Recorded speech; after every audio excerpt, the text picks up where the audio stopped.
ایام شہادت امام موسیٰ کاظم علیہ السلام 25 رجب روز شہادت امام موسیٰ کاظم علیہ السلام. یہ خمسہ کاظمیہ ہے. مظلوم امام، وہ امام جن کی ساری زندگی زندانوں میں گزری.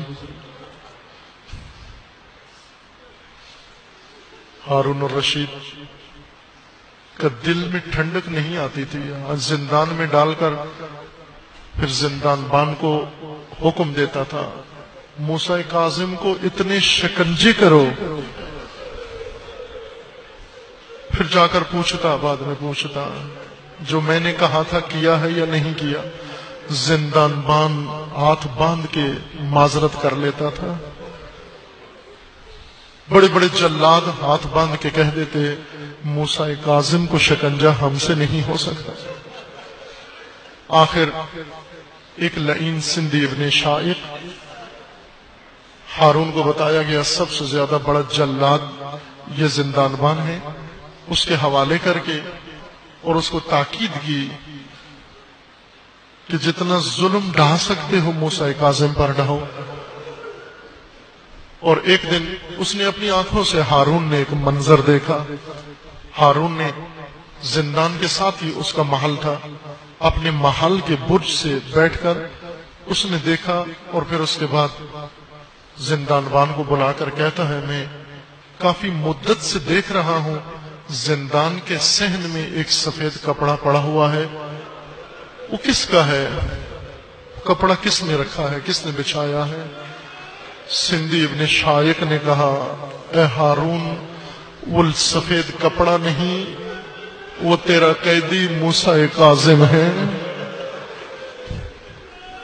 کہنے لگا اس کپڑے کے نیچے کوئی انسانی جثہ محسوس نہیں ہوتا. اس نے کہا تو نے خود ہی کہا تھا موسیٰ کاظم کو ایسے شکنجے دو.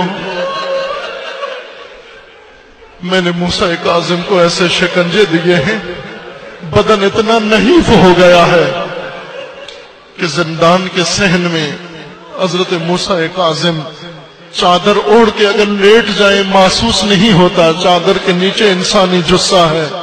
اور پھر وہ وقت آ گیا، بغداد شہر میں منادی کرائی گئی رافضیوں کے امام اس دنیا سے چلے گئے ہیں. اور لوگوں کو کہا گیا کہ حکومت نے قتل نہیں کرایا. مزدور بلا کر جنازہ اٹھایا گیا، پل بغداد پہ رکھ کر لوگوں سے کہا گیا امام موسیٰ کاظم دنیا سے چلے گئے.